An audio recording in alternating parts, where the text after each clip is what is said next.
we were writing all these evacuation plans and these disaster response plans, and guys come in like, hey man, there's a plane hit the World Trade Centers. And we go into the conference room, we turn on the TV, and we see the second plane hit. And next thing we know, the alarms are going off in the federal building, and we're evacuating, gathering up all classified material. We're collecting all of, everything that we had worked on, all these plans that as a young, hard charging officer, I thought was a total waste of time. Here we go, where the rubber meets the road. That's what we were training to do, and now it's putting into place and into action. So, we evacuate the federal building. We had reconstitution sites set up. We had continuity of operation plans set up. We don't even know what's going on.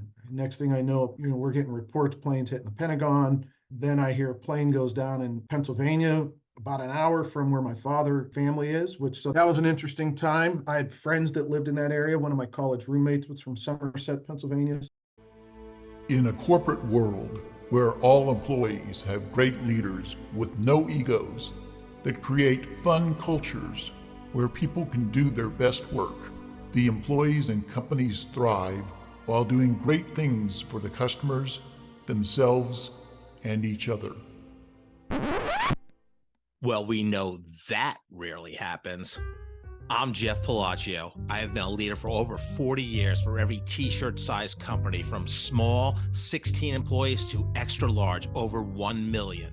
Please join me while I interview outstanding leaders that will share stories of great leadership and not so great. It will help you become a better leader while poking fun about all the crazy shit that happens in corporate America. Hi, I'm Joe Deshawn, and welcome to the Corporate Couch with Jeff Palacio. Today's episode is brought to you by Exec HQ, a C-suite fractional firm providing elite executives for your business. Today, Jeff is interviewing Fred Stipkovits.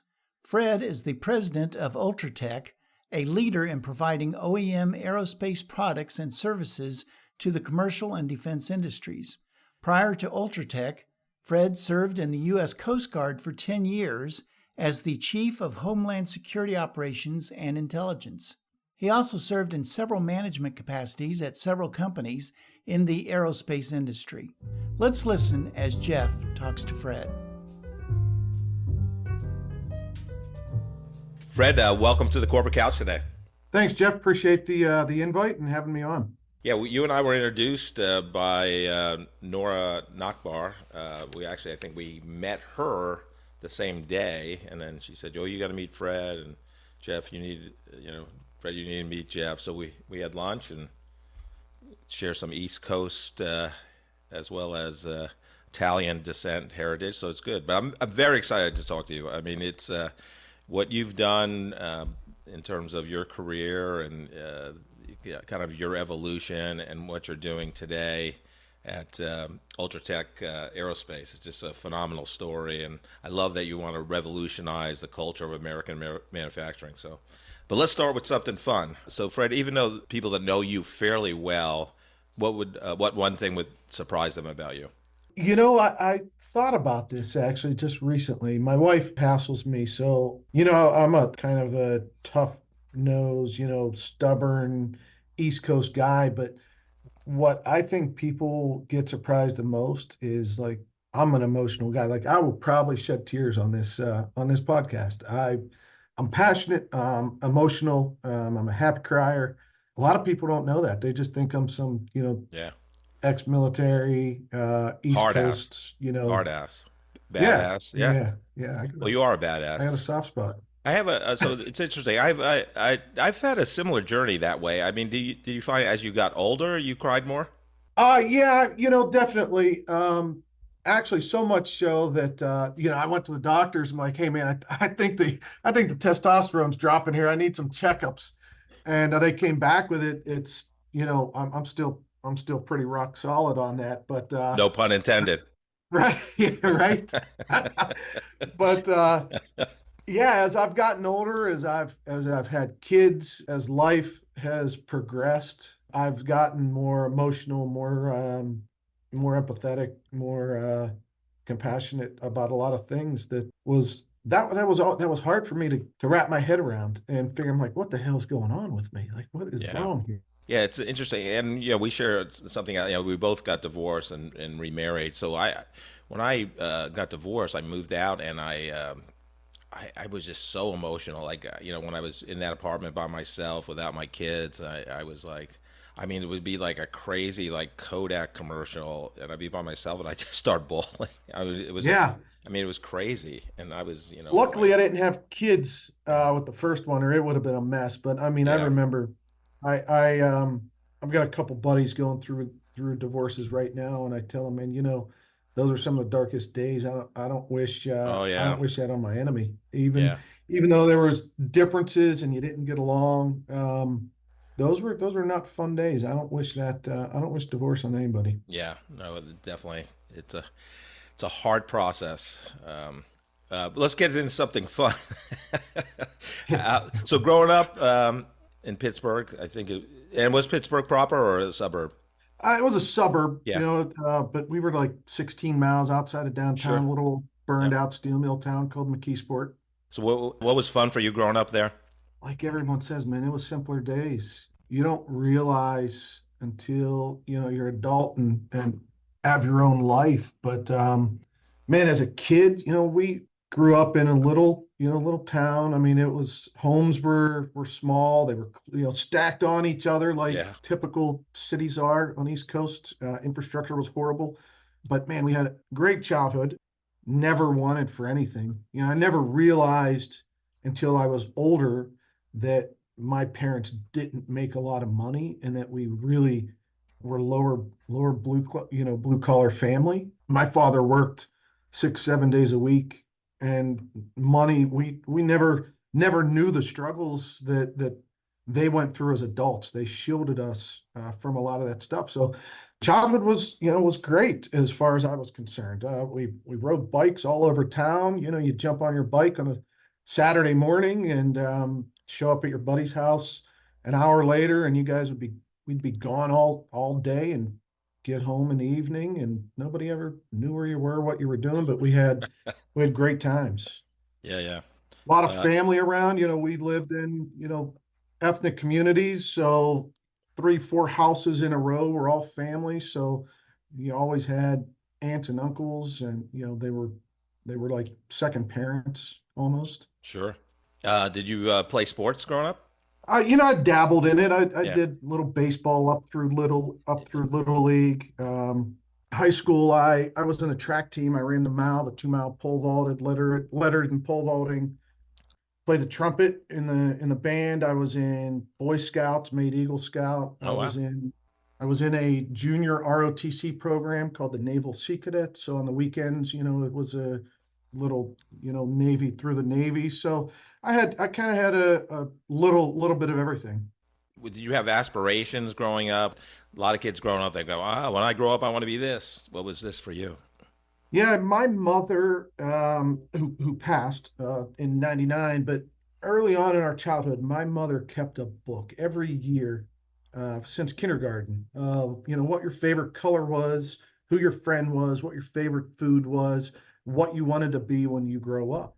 And in first grade, I said that I wanted to be a pilot and I wanted to be a military officer in the Coast Guard. So in the '80s, when my father lost his job in the steel mills, my uncle lost his job in the steel mills. They both went and joined up. My uncle joined the Navy. My father joined the Coast Guard. That was, jobs were hard. That was a guaranteed some level of income. Uh, Both my grandfathers were in World War II. My great grandfathers were both in World War I. So military, my grandfathers were in World War II U.S. side. My great grandfathers were in World War I on the Hungarian and the Italian side.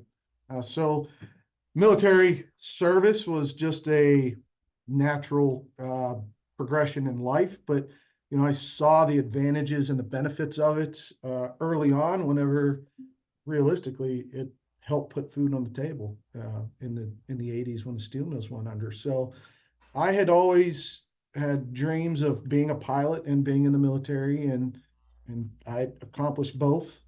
Different sectors, not in together, but yeah. So that was my dream growing up. Right after high school, what was your journey? Right, high school, you went into the Coast Guard. I did, yeah. I graduated on a Friday from high school and I left on a Monday for boot camp. Wow. Off I went. All my other friends are going to the beach for, senior summer trips, and I went Yeah. to the beach in Cape May, New Jersey, but it was a little different experience. Went straight to the Coast Guard, came back, was in the reserves for a little while I was going to school. Went to a community college for a bit, got a commercial pilot's license, worked at the airport, worked in was in the Coast Guard. Went off to Robert Morris to get my 4-year degree in aviation management, which was a twist of logistics, business management with a sprinkle of aviation. I enlisted full time in the Coast Guard, went active duty, applied for OCS, wanted to fly for the Coast Guard, applied for OCS, went off to the academy, got accepted, went off to the academy, got my commission, got passed over for flight school, and my career kind of took a different path from there. Yeah. How did you handle that? I mean, because that was your dream. How did it affect you? It was probably one of the biggest disappointments I'd really ever felt. The needs of the service, they call it. You fill out a dream sheet and you put in. I had every Coast Guard station from Boston to Key West and flight school. And I got passed over for flight school. I scored the highest on the aviation aptitude test. I had 1,000 some flight hours. And the flight detailer didn't like previous flight experience, said there's too many bad habits to unlearn.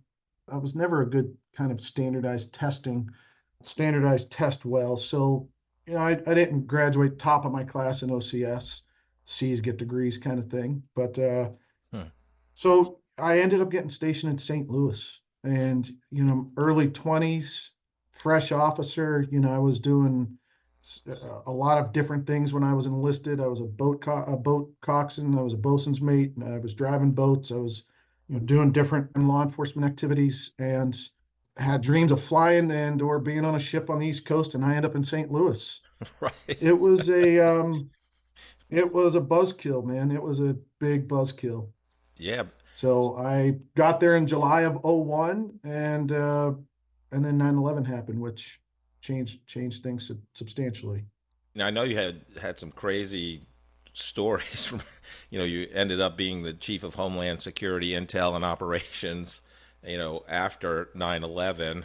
Tell the audience some of the things that you saw immediately, the impact of 9/11, especially what you were doing in terms of Homeland Security. The Coast Guard inland river offices were predominantly environmental protections. We did pollution investigations. We regulated waterside facilities, oil, uh, chemical facilities up and down the rivers. So 9/11 happened, and we didn't even have guns at our station. And so one of my jobs was standing up the Coast Guard's inland river maritime law enforcement team. We had to go build out an armory. We had to train people on boat tactics and defensive tactics and small arms shooting. It was an interesting time. The FBI stood up an anti-terrorism task force, or the U.S. Attorney's Office stood up an anti-terrorism task force. I got detailed to a number of different anti-terrorism related task forces, critical infrastructure protection committees, cybersecurity committees. So I found myself in the middle of all of this ground up development of anti-terrorism related activities. I was disappointed I never deployed overseas. That was one of the big things that I feel was missing in my career as a military member. But the things I did domestically were unbelievable. And I led over 75 terrorism related investigations that resulted in arrests or further federal prosecution to terrorism, all domestic, all within 14 states, the main interior 14 states of the US. We had maritime law enforcement patrols. I led one of the Coast Guard's first ever illegal alien interdictions in the history of the Coast Guard on the inland rivers, where we had some suspicious reports that initially started off as potential terrorist related activity that led to fraudulent documentation of some deckhands on a towboat coming out of New Orleans up through St. Louis. I had a blast. 4 years I spent in St. Louis doing anti-terrorism work were unbelievable, really impactful, in my opinion, to the Homeland Security. Anyone over a certain age that was around on the day of 9/11 remembers where they were at, but obviously you're in Homeland Security. What was that day like for you? I was sitting in the Robert A. Young Federal Building in St. Louis. I remember it like it was yesterday. One of my jobs was I was a emergency preparedness and contingency planning officer. So I was writing emergency plans for passenger vessels, for casinos throughout Missouri that are waterside, maritime facilities before 9/11 happened. And so we were writing all these evacuation plans and these disaster response plans, and guys come in like, hey man, there's a plane hit the World Trade Centers. And we go into the conference room, we turn on the TV, and we see the second plane hit. And next thing we know, the alarms are going off in the federal building, and we're evacuating. And we're gathering up all classified material. We're collecting all of everything that we had worked on, all these plans that as a young, hard charging officer, I thought was a total waste of time. Here I am sitting in an office writing these plans when I should be at flight school, or I should be on the East Coast on a counter narcotics team. And I'm sitting here writing these plans and typing out these 100-page emergency preparedness plans. And here we go. I mean, that's where the rubber meets the road. That's what we were training to do, and now it's putting into place and into action. So, we evacuate the federal building. We had reconstitution sites set up. We had continuity of operation plans set up, and we don't even know what's going on. Next thing I know, planes hitting we're getting reports, planes hitting the Pentagon. Then I hear a plane goes down in Pennsylvania, about an hour from where my father, my family is, so that was an interesting time. I had friends that lived in that area. One of my college roommates was from Somerset, Pennsylvania. So 20 minutes, 15 minutes from where the plane went down in Shanksville. So, all these things are running through your head, and you really don't know what's the next step. We haven't seen anything like this since Pearl Harbor. And so, plans were in place. We enacted the plans, and from that point on, it was the next few years were just a whole different ballgame. Even the next few months in general, the next few months were a blur. I mean, we were on patrol. We were doing 60, 70-hour, 80-hour weeks. We were round the clock. We were standing up operations that we had never stood up before. We were activating people, calling people in. I don't even really know how to describe it other than you plan for something, and then when you see those plans happen and you see those plans enacted and things fall into place and people do what they're trained to do, and it's just an instinct, it's muscle memory, and it's trained, and things just happen. And you step back later on in life and you look and you're like, man, we had some unbelievable, amazing people on these teams that didn't ask questions. They were trained. They knew what to do, how to react. And, when shit hit the fan, people stepped up, did their jobs, things got done. That's really what it was. You look back and you're like, holy hell, I can't believe we were able to stand up and do all these different anti-terrorism activities immediately following 9/11 that we had been training for years, that nobody ever thought would happen. And they just like flipping a light switch, things happened. I've had three guests that two would have been in the World Trade Center that day and were not. Dave Komar, who was, I don't know what his rank was, and he retired as a brigadier colonel, I want to say, but he was in the Pentagon on 9/11. So, and now you're the fourth guest wow. that has stories around that. Any crazy stories you can share that you're not under, kind of NDA of your time at Our illegal alien interdiction, the way that happened was there was a swing bridge operator in Hannibal, Missouri. So he was a guy that operated a bridge that when boats were coming up and down the Mississippi, this bridge pivoted and opened, kind of like a drawbridge, but it swings. I was a duty officer one night, and he had called in and said that he had saw a barge going up the river with a container on it that had nuclear symbols. Keep in mind different political times. And so the description was brown people on the boat that didn't speak good English and nuclear devices on the boat.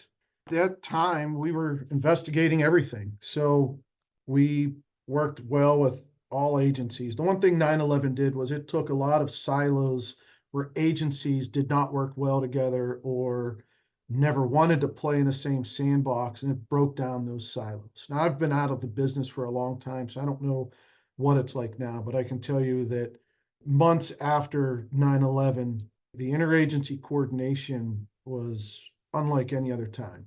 Previous to that, everybody worked in their own silo. You stayed in your lane. Every now and then you'd get out of your lane, you'd get in some pissing matches. But that was one of the biggest changes that I started working with other agencies that we had never really worked with before. Army Corps of Engineers, at the time they were INS, Immigration Naturalization Services. And these agencies, we all started working together, sharing intel, working closer than ever. So we worked with other agencies like the Army Corps. We tracking this vessel up and down the river, figuring out what it was doing, where it was going, who was on it. Tried calling the parent company out of New Orleans. We weren't getting any response. So this was after we stood up our maritime law enforcement teams. We went out and boarded them. We, armed officers. We went out. We worked with the Army Corps of Engineers to secure them in a lock and dam. So on the Mississippi, there are lock and dams that are like water elevators, if you will, to control floodplain and river depth and navigable waterways. We called the Army Corps, they locked them in a chamber, and we went out, and 6 of us climbed down ladders onto this boat, boarded them and searched them, and ended up calling in the INS to arrest these 2 individuals. It was a Mitsubishi generator that was being transported up the river to go to a nuclear facility. It was an electric generator made by Mitsubishi. So it was 3 red diamonds, if you ever look at the Mitsubishi symbol. Yeah. And, if you're slightly confused or you're not real familiar with different symbols, you would think it looks like a nuclear symbol. Right. And Interesting. so that was how it led to it. It was tips like that, and we had a lot of cases. We had people renting planes and flying over worlds of fun and oceans of fun in Kansas City, taking pictures. And we had a medical waste company in Colombia that was not disposing of their medical waste properly and wanted to do some dirty bombs. We had a lot of things going on in the Midwest people didn't know about. Yeah, it's amazing, right? The general population knows nothing about it, which is probably a good thing. Yeah. Are you familiar with the show Ozark? Oh, yeah. Yeah, absolutely. If that was a true story during your time at the Homeland Security, would you have caught Marty Byrde and his family? I had a pretty amazing team. I'd like to say, hell yeah, we would have busted him. Love it. Love it. We did some drug interdiction, worked with the DEA, did some drug interdiction on the Mississippi. Our maritime law enforcement teams did, and actually, as of last week, I found out that the maritime law enforcement teams that I stood up in St. Louis after 9/11, the Coast Guard has decided to disband as of this week. So it was a hard pill to swallow. A friend of mine is still stationed in St. Louis. I saw him over the weekend, and he said, "Hey, Stip, you remember all that work you did back after 9/11? They're shutting it all down. They're shutting the small boat station down. They're shutting the maritime law enforcement teams down. Wow. So I think recruitment is down, retention is down, manpower is a struggle, so they're scaling back. But we had armed water patrols on Lake of the Ozarks, Table Rock Lake. They're all commercial, federally regulated lakes because they share state borders or they have commercial commerce on them. So I'd like to think that if my teams were down there patrolling Lake of the Ozarks, we would have busted them. I didn't expect anything different in that answer. Talk about some of the leadership lessons you took from, and we'll get into your post military life and the challenges. But like, what were some of those? I mean, it had to be incredible leadership lessons from your time there. At the time, you don't realize the lessons learned. You're operating at the moment. I certainly made a lot of mistakes. I had some great teams. I was young. I was a young officer. I had guys that reported to me, guys and girls that reported to me that were in the Coast Guard longer than I'd been alive. I'd like to think that I've always been a listener. I mean, I talk a lot and I tell a lot of stories, but I'd like to think that I always draw from the expertise and experience of my senior, more tenured people. Even when I was younger and young and full of piss and vinegar and thought that my way was the only way. I know there were still times where I took a step back and listened and always had the best interest of my team. It was my job to take the bullets when the bullets were flying and my job to stand behind the curtain whenever the accolades were coming. So having been a young officer, I feel like a lot of my leadership lessons come from being a young officer with a lot of tenured senior enlisted people under my watch. Those are the ones that teach you the lessons. Those are the ones that humble you, that teach you and pull you aside and say, hey, Lieutenant, let me give you a little tidbit of guidance here. You're really doing some stupid shit. Like, tighten it up, man. Come on. Those are the ones, those are where your lessons come from. Right. You get some amazing training, the academies and the schooling and the leadership and management courses, the LAMS courses teach you a lot of amazing theory and a lot of amazing lessons that you can glean tidbits from and apply. But it's those senior officials or those senior enlisted guys that pull you aside and really give you the tough love and help you and guide you as a young junior officer. We had to fight for a lot of things. We had bad budgets. I remember a time where we only had enough money in our budget to buy a handful of bulletproof vests of body armor. And so we were sharing tactical gear because we didn't have a budget big enough to buy everybody everything we needed. And I was fighting for budget items to buy everybody vests. You're out in 100-degree weather, out on patrol, you're sweating, stinking. Last thing you want to do is come back and take that thing off and hand it to the next guy in line that's going out on patrol and throw that nasty, sweaty thing on. And I couldn't get the command to approve money for everybody to have bulletproof vests. I remember one day my lieutenant commander, she wanted to come on patrol with us. And our policy was, even if you weren't armed, anybody that was on an armed patrol boat had to wear a bulletproof vest, had to wear some body armor. She was a smaller statured female officer. And so I grabbed one of my guys and I said, hey, listen, I don't care what you have to do today. I don't care if you have to wear a plastic bag. I want you to run laps, jumping jacks. I want you to get that vest as sweaty and nasty and disgusting as you can. Because whenever the lieutenant commander comes down this afternoon to go out on a patrol and she's got to put on your vest because you guys match the size, I want her to roll up her nose and turn around and walk away and go approve my budget. And that's exactly what he did. They were navy blue vests, and that thing was so saturated in sweat that it was white from all the sweat and all the, the salt. And we got our budget approved, but I got my ass chewed pretty heavily for it. But those were lessons.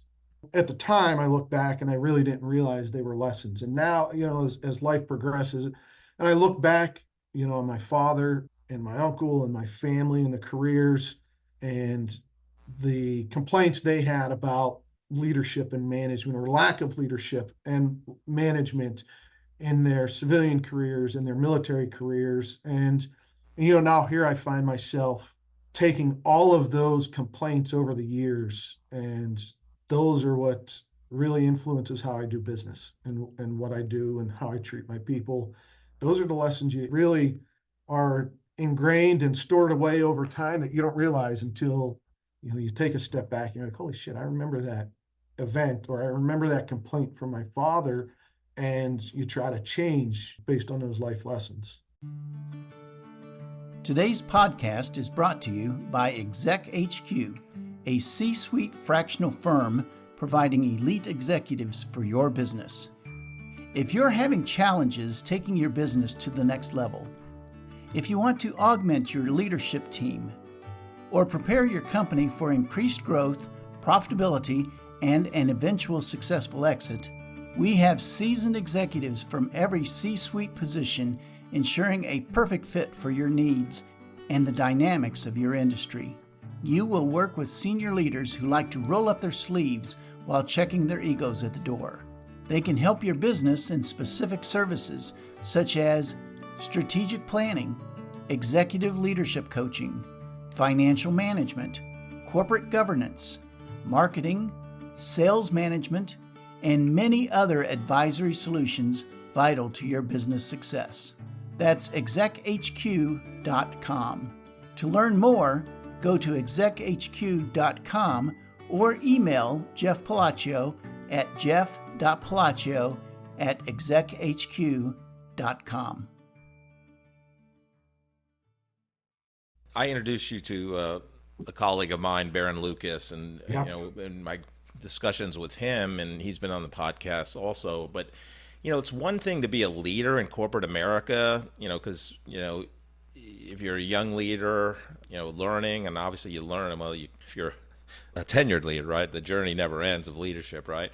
But when you're in a position like you were in, chasing down terrorists, or in active military duty in a military conflict, your decisions and mistakes could lead to somebody's life being taken, right? I mean, so it's a whole different dynamic, So talk about, I tell my Russia. people here at Ultratech just that. Like, no one's dying on the table. Right. I That's mean, what he's, it's yeah, not a we're not life or saving death lives situation. here. Or Right. putting people's lives in danger. So that's,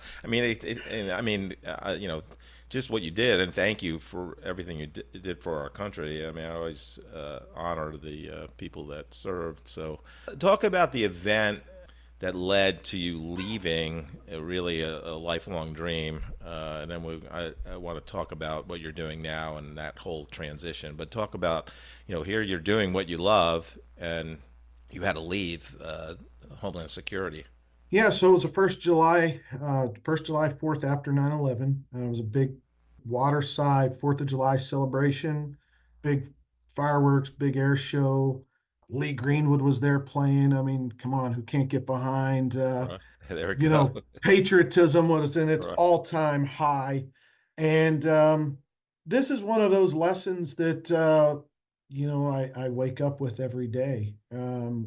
We had a couple boats break into a federal security zone where we had the river shut down, and we had another boat that came up through. We had, a number of vessels enter the federal security zone, and I took a patrol boat at pretty close to full throttle, 45, 50 knots. And I rammed another boat head on that entered the federal security zone that wasn't stopping, and um, got ejected out through the roof, and blew my body apart. I've had 6 knee surgeries, 2 shoulder surgeries.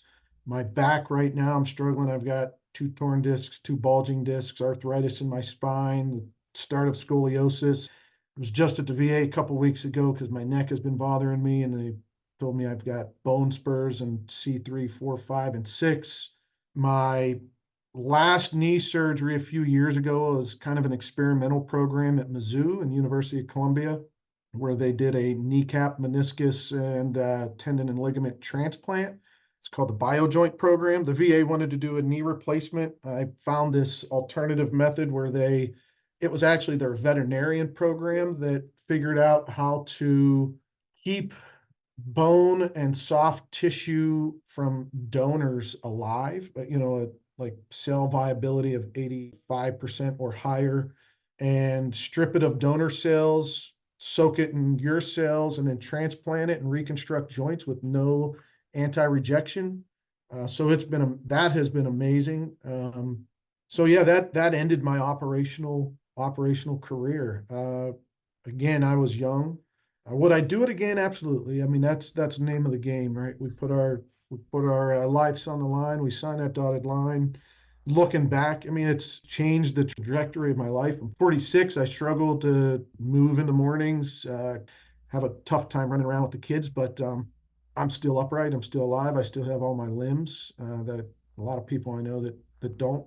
So consider myself still, one of the fortunate ones. But that ended my operational career. I spent, the last couple of years kind of in and out of surgeries, and decided I didn't want to be just a staff officer or a pencil pusher, and couldn't stay operational.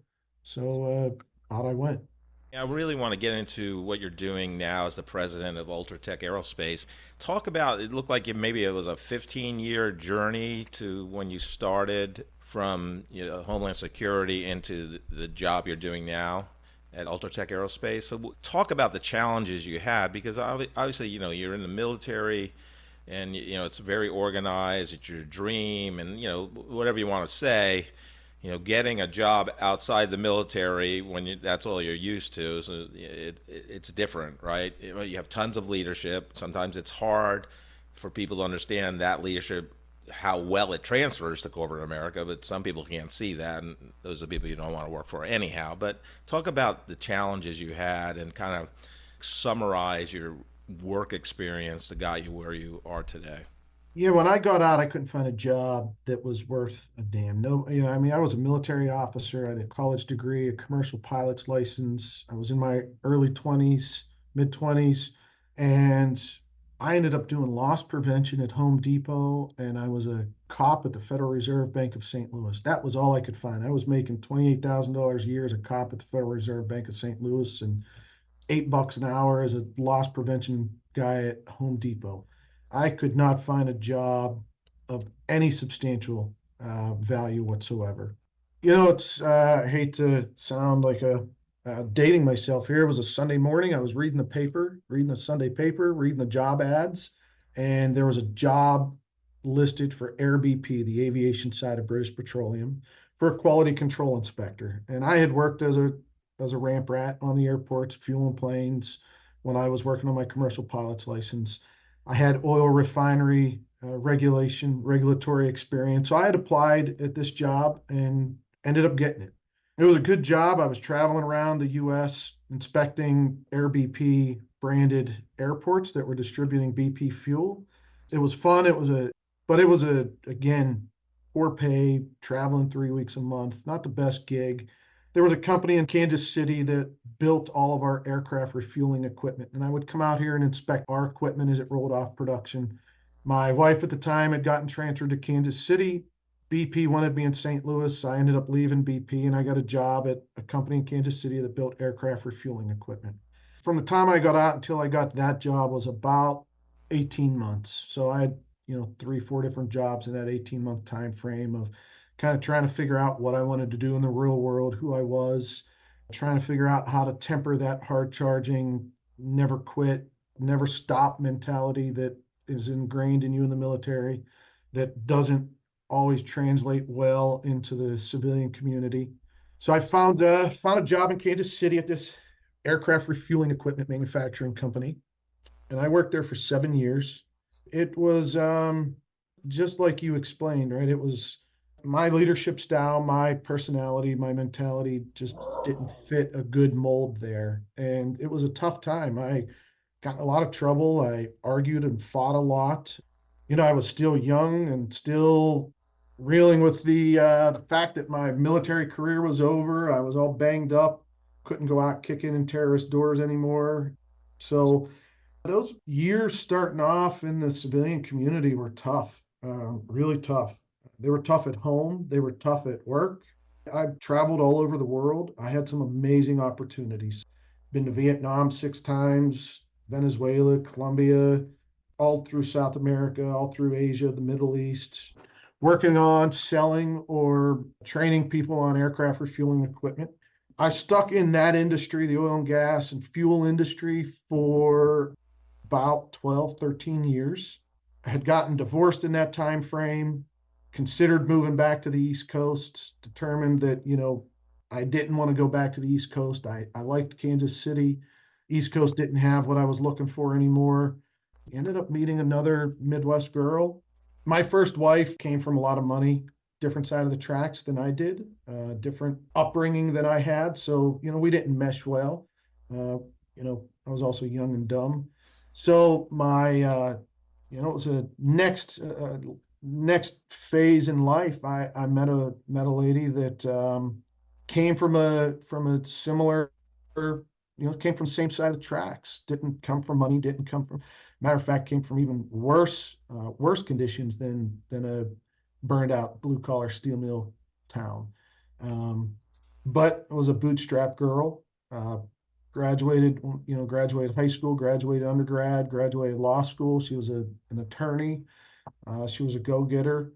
We hit it off, had a great relationship, and decided to get remarried when I swore it off, said I'd never do it again, and then started a family. And so I was traveling 2, 3 weeks a month and it was time to move out of that industry.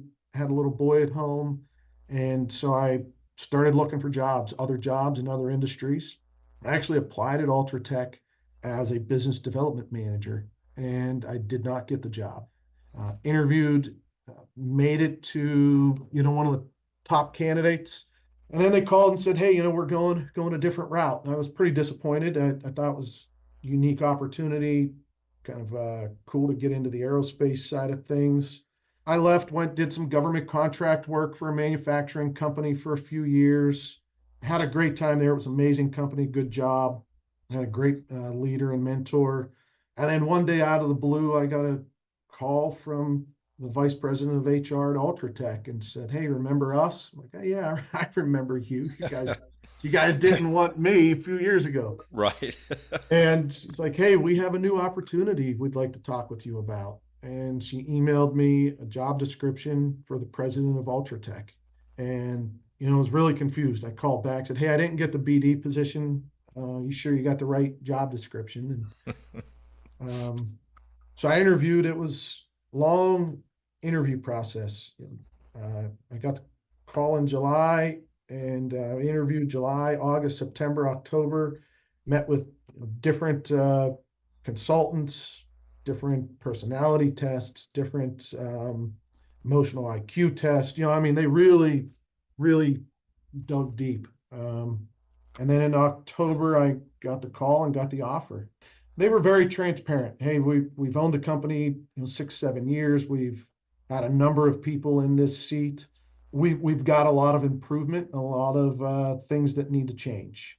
And so I came in, and it was a horrible, horrible culture, nasty culture. Very there was a lot of nepotism. There was a lot of silos. There was no real teamwork. Benefits weren't the best. Just you name it. Yeah, horrible culture. I have to ask you though, Fred, did you fire the guy that got the BD job over you? No, he was gone before I got here. Okay. Uh, he was gone before I got here. Okay. Would you have fired him? Well, that's a good segue, Jeff. So let's talk about that, right? One of the hard things about leadership and management is terminations. I don't like terminating. I've seen what joblessness does to families. I've been there. When I have to terminate somebody, I don't take it lightly. We've given you every opportunity. But in that first 10 months of working here, I replaced 50% of the company, Wow. and I didn't terminate a single person. I Wow. did not fire a single person in that first 10 months, but I replaced 50% of the company. We had a lot of hard discussions. "Hey, you have some amazing skills, but those skills don't fit with the position you're in, or company's going down this path, and I either need you on board or not. And if you're not, then I'm sorry, but you should probably start looking elsewhere." Now I've terminated since then. We've made some bad hires and have terminated since then. Those are never light decisions. I lose a lot of sleep over those types of decisions. But as of right now, we sit at a 98% employee retention rate in 20 months. We've had Wow. four people leave on their own.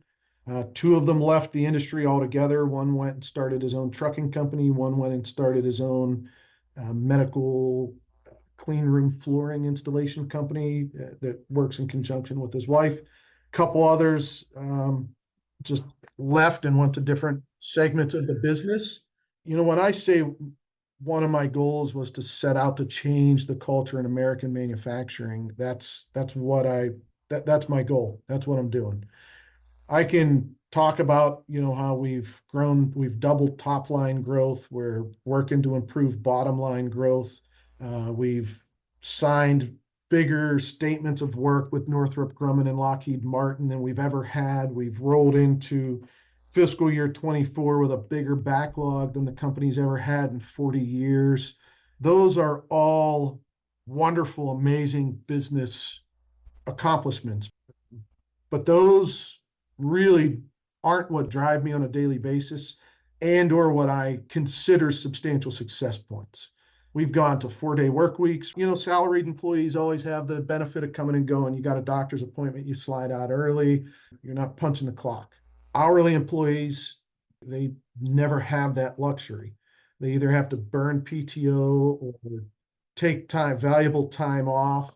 So we changed that process. We changed that thought where if you need to flex your time by a couple hours to go take care of a doctor's appointment, go to a kid's first grade graduation, or go to the DMV, whatever it is, coordinate with your supervisor and come in on Fridays and make up that time. So you're not taking valuable PTO, using valuable PTO time. When I came here, there was no sick time. And it was the whole 1 week for 1 year, 2 weeks for 2 years. And I don't have time for that nonsense. Everybody starts hourly, all start with 2 weeks of vacation now and 12 sick days. The other thing was we said, oh, by the way, we're closed between Christmas and New Year's. And if you want to get paid during that time that we're closed, you have to save PTO. Well, if you're here for a year and you only have 5 days of PTO and you want to take a family vacation, and then you're forced to be off over Christmas and New Year's and not get paid during one of the most expensive times of the year, that's just kind of a shitty way to treat your people. So we switched that. Paid shutdown between Christmas and New Year's. Does it cost a lot of money? Absolutely. It cost the company $80,000 for that week to have in payroll. But on January 2nd, my people were back ready to rock and roll. We put sick days in place. We put 12 sick days in place. We phased it in, make sure that we phased in a little here, a little there, make sure they got used to it, didn't abuse it. But now everybody has 12 sick days and those roll over. That way, and wellness days we call them. So, you need a doctor's appointment, a kid's doctor appointment, or you just, whatever the case is. We restructured our healthcare that reduced healthcare cost by 50% reduced out-of-pocket cost to an employee by 50%. Those are the things that matter, right? We give pay raises, we give bonuses, we give nice pay raises, we give good bonuses. Those are all money. They say money makes life easier, right? We still focus on that, but it's those other fringe benefits that really drive a difference and show we care about our people. We have quarterly company lunches and we talk about every single thing that's going on within the company, share the books, share the good, share the bad. 2.5 years ago, I'd never been in a machine shop, never ran a CNC machine shop. I've been in manufacturing for 15 years, but had never been in a machine shop. I wasn't hired to be a machinist. I was hired to turn a company around, and we've done that. We still have a way to go. We still have bottom line to improve and efficiencies to improve and things like that. But my folks teach me a lot. I spend the first hour of the day every day walking the shop floor. I come in, I throw my bag in the office. I don't even log onto my computer. I go get a coffee and I try to walk that shop floor almost every day. And I talk to folks, just talk to them about work, talk to them about a car that they're working on, or their kids, or their wife, or their vacation coming up. Those are the things that my father used to complain about was, my boss never knew me, didn't care about me, didn't matter what I did. Right? What are you going to do for me today type of thing. And those are the lessons and leadership and management that you only gain by experience. They're not in a book. They're not in a classroom. Those are the life influences that you pick up over time, that when you have the chance to influence change and make a difference, that we go for. We had a guy's mother pass away, and company policy is 3 days of bereavement. You have to have policies, you have to have procedures in place, but they're guidelines, in my opinion. They're there for to limit abuse, and so that you can check a box so that when Department of Labor or human resources come in, you've got the right things in place, but they're not set in stone. Every opportunity to influence change and affect somebody's life, you've got to bend the rules. One of our employees' mother died. She had passed away. She lived in Seattle, and he had a special needs sister, and he was out for 3 weeks. We paid him for 3 weeks. We didn't make him take his vacation time. We didn't hold him to his 3 days bereavement. The last thing he needs to worry about when he's trying to bury his mother and figure out how to move his special needs sister back to Kansas City is I'm going to burn all my vacation time. I'm not going to have any flexibility the rest of the year. I can't take a vacation with my wife and kids because this shitty company I work for held my feet to the fire on 3 days of bereavement and made me take all my vacation time. That doesn't make one. That type of situation, if you stick to those policies, that type of situation, that guy, the first time a better opportunity comes up, he's leaving. He's going to another company. Sure. I don't have to worry about that. So those are the changes we've made here that I feel are the most influential, the biggest accomplishments that matter. I've interviewed close to 100 people on my podcast, and I have to say, Fred, your turnaround story is, if not the best, it's in the top 2 or 3 that I've ever heard. And I just love that you did it in you've never been in a machine shop. I think we talked about this at lunch. When Marty Schottenheimer, the great Kansas City Chief coach, passed, almost every player that, was quoted about working and playing under Marty Schottenheimer, and almost 100% said Marty cared about me as a person, not as a football player. And when you talk about you're walking the floor every day for an hour, you're talking about their kids, you're talking about their vacation, you're talking about their hobbies or whatever they're passionate about. Obviously, your 98% retention rate is phenomenal. I'm sure, because the industry average, you know better than I, has to be, I don't know, but probably a lot lower than that. Do you measure employee satisfaction somehow, or engagement, or? Yeah, early on, our HR team did an employee satisfaction survey, probably about 18 months in when I got here. And we've changed some things based on that survey. We haven't done one since, probably should, but I'm approachable. I'm not a president of a company that's not approachable, and not a president of a company that doesn't listen. So if somebody's unhappy, they come to me. If they come in and they say, hey, man, I'm upset about this or upset about that, I get guys from the shop floor that come in and sit down, close the office door, and just want to talk through. Like, I wasn't happy with the way that project ran. We didn't bid it right. Most of my people that are in my leadership team now are in key roles that I've promoted within. They rode through the storms of hell with me in these first 18 months of the company when I was restructuring and we were digging out from some deep, dark places. My estimator was a machinist and a shop foreman. My customer and operations manager was an account manager. My head programmer that programs all of our machines was a machinist. A lot of the people that I've promoted have guided me, taught me, and helped me learn this business along the way while we rebuilt. We haven't really done another customer satisfaction survey. Probably would be good to do one of those, Sure. but I know when somebody's not happy. Yeah. I empower our machinist. I had a machinist walk in a few months ago that said, hey, he's been a machinist for 35, 40 years. He's slated to retire at the end of the year. And he said, man, I wish you would have come along earlier in my career when I wasn't ready to retire. If I could, I'd stick around longer, but man, I'm ready to retire. My wife's ready for me to retire, but you make me not want to retire. Wow. Yeah. I don't need a survey. I don't need a survey to tell me that that's a success story.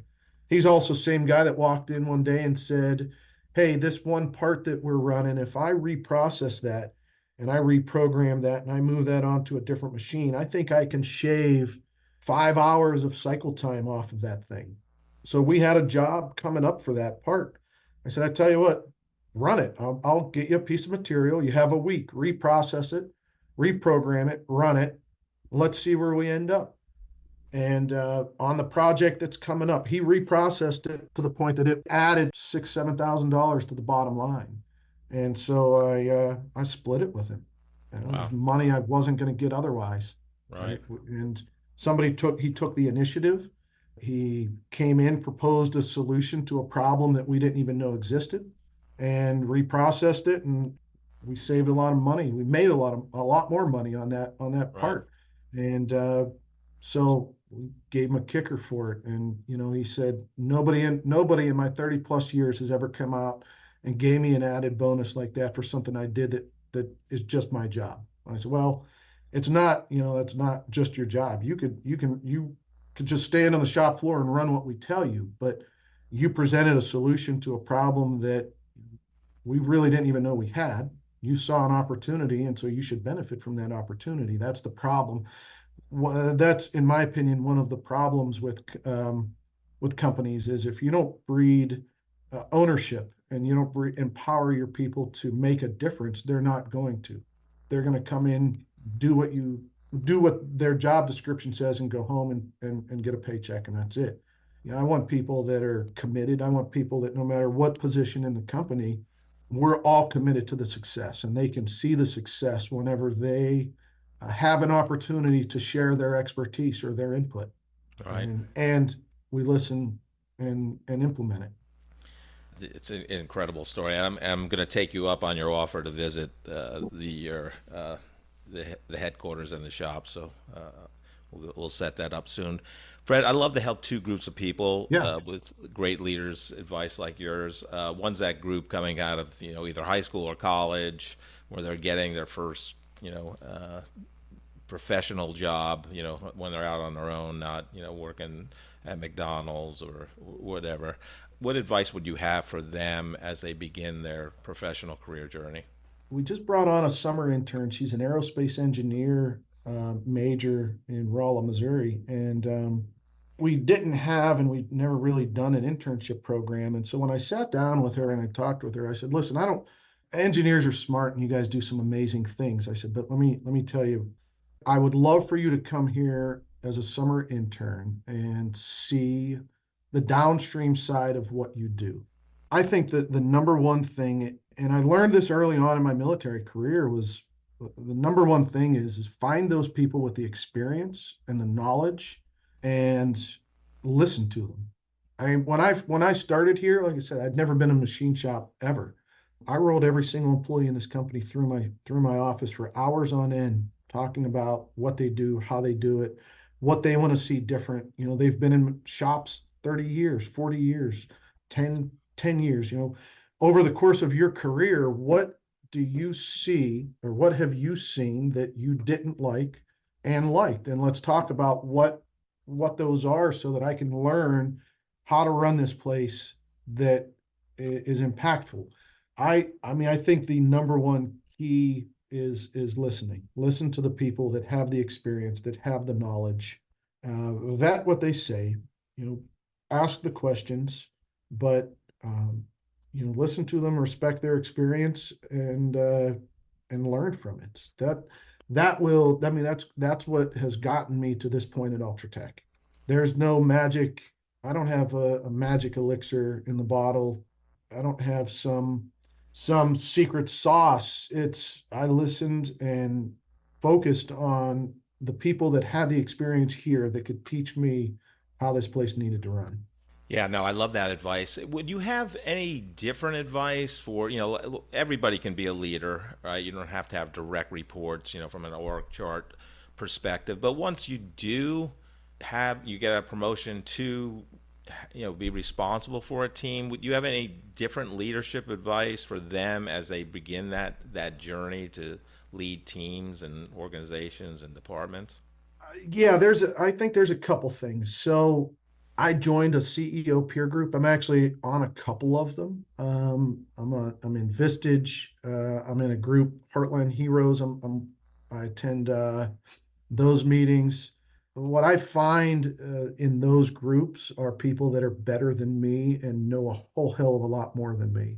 So surround yourself with people that are better than you. Being a people person is the start of, in my opinion, the start of a good leader.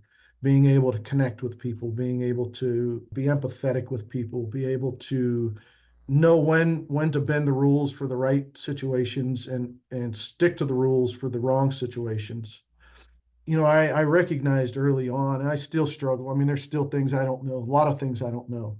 I have found find these peer groups. I'm in Kansas City's Mavericks group that are amazing entrepreneurs that own and operate small businesses. I feel like I'm the old guy there, and I feel like I'm the outcast because I'm in a different industry or different kind of company than a lot of these people, but these folks all have founded and started their own businesses. I spent a lot of time in these groups. I'm in the Kansas City's chapter of the National Tooling and Machining Association, and I've worked hard to network in our industry.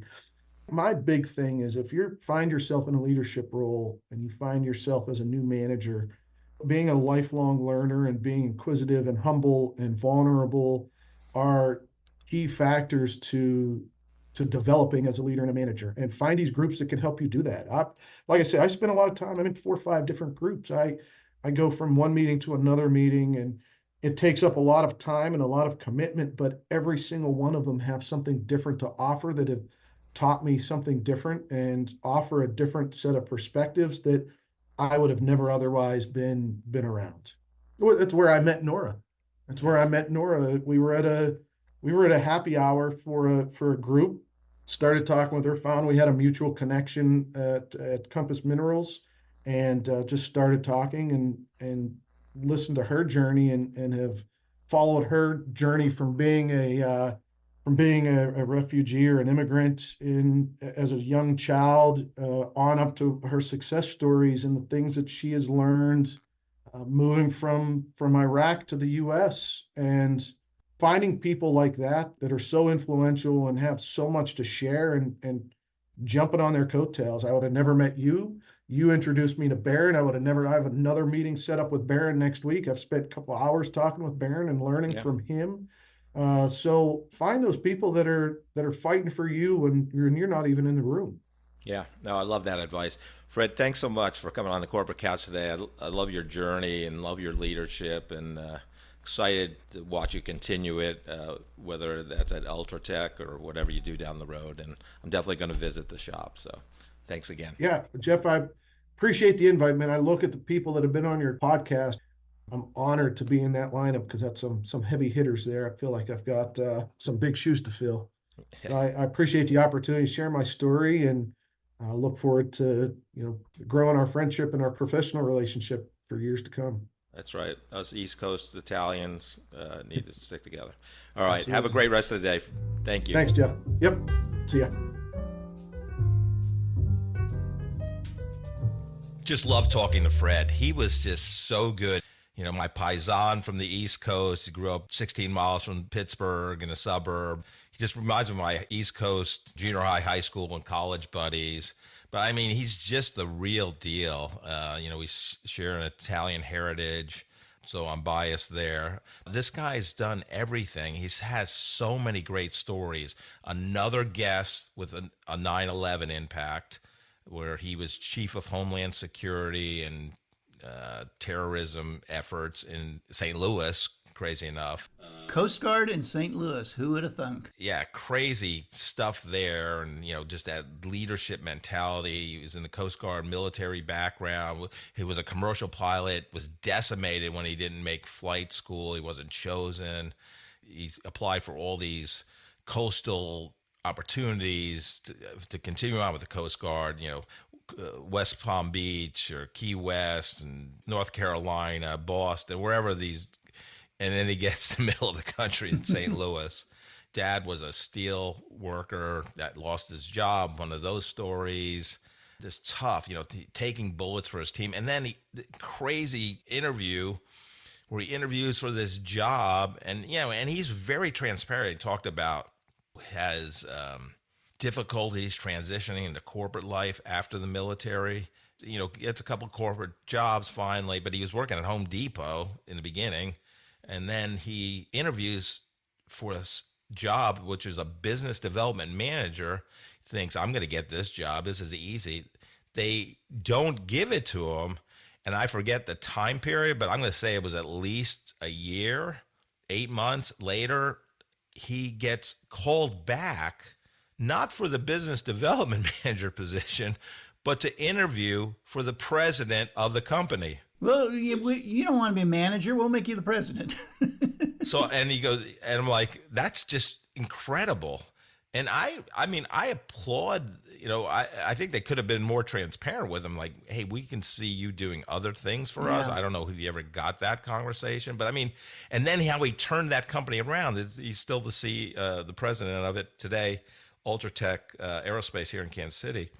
He's just he just changed the whole culture like in a year or less. And he thinks he has the blueprint of building great cultures with in manufacturing companies, where it's a lot different than obviously, salary employees where, you have a doctor's appointment, you just go and you don't have to make up the time. But it's just phenomenal, his innovation and things like that. Joe, what did you get out of the conversation with Fred? It was an absolutely amazing interview. The twists and turns that happen in it, how he comes out looking so good but remaining so humble in everything, how the military is obviously an incredible proving ground for every CXO that position in the country. If you want to hire somebody into a management position that hasn't been in business but is going to succeed, hire them out of the military, because I've never known any other career path other than the military that has such an incredible success rate of transitioning into management than the military. That if you want to be prepared for life, then go into the military. It's just an amazing concept. I wanted to get off into something else that he talked about when he was early in his in the interview, when he was talking about before 9/11 that he was writing all of these contingency plans for businesses near the water and casinos and things like that, for things that could happen, either terrorist attacks or cyber terrorist attacks or things like that, and the things that you have to do without any thought that you might actually have to implement them. Yeah, he hated them. Hated it. Because they had to do training exercise periodically. And he said, he says, I was all full of piss and vinegar. I hated to do that shit. Why are we even doing this stuff? This is never going to happen. Then, of course, 9/11 happens. And the first thing they have to do is implement the plan. The plan says, well, you evacuate the federal building and you set up shop in an alternate site and you carry on. That reminds me so much of what should be happening, and I hope it's happening in every one of the listeners that we have on the Corporate Couch. If you are running a business, you are responsible for developing contingency plans for anything. What could happen? Let's say you're in the middle of invoicing and the invoicing system goes down and you can't invoice any shipments for a day, 2 days, 5 days, a week, a month. What would you do? How would you manage cash flow? How would you manage communications to customers? What would happen if a cyber attack happens and all of a sudden you've lost communication with all of your remote sites? How would you continue to operate in something like that? What would happen if you lost a key member of your team? If all of a sudden your CIO or the people that actually know the invoicing system would not be available anymore for whatever reason, how would you manage that kind of stuff?